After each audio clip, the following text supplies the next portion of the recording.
মহামারী থেকে শুরু করে জলবায়ু সংকট গত 5 বছরে নানা বিপর্যয় দৈনন্দিন জীবনকে বিপর্যস্ত করেছে। আর এসব বিপর্যয় থেকে সৃষ্ট অর্থনৈতিক অনিশ্চয়তা বিভিন্ন দেশের অসংখ্য মানুষকে ঠেলে দিয়েছে আধুনিক দাসত্বের দিকে। বিস্তারিত ডেস্ক রিপোর্টে।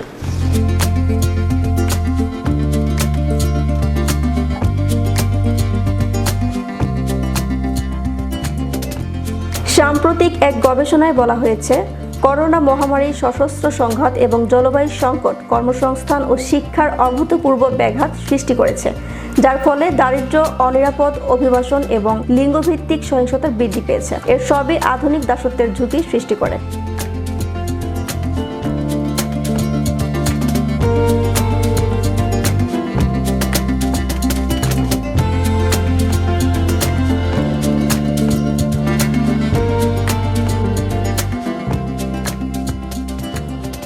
সোমবার আন্তর্জাতিক শ্রম সংস্থা ILO, মানবাধিকার সংস্থা ওয়াকফি এবং আন্তর্জাতিক অভিবাসন সংস্থা IOM সংক্রান্ত এক যৌথ প্রতিবেদন প্রকাশ করেছে।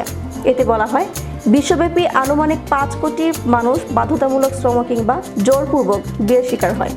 2016 সালের পর থেকে এই পর্যন্ত যা 25% বেড়েছে।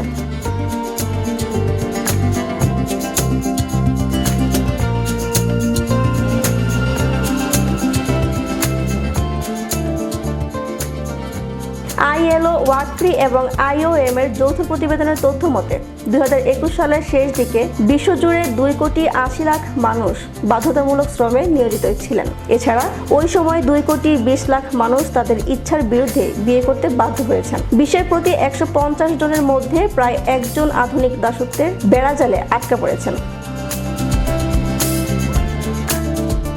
সুমাইয়া তালুকদার, বিশ্ব বাংলা নিউজ 24।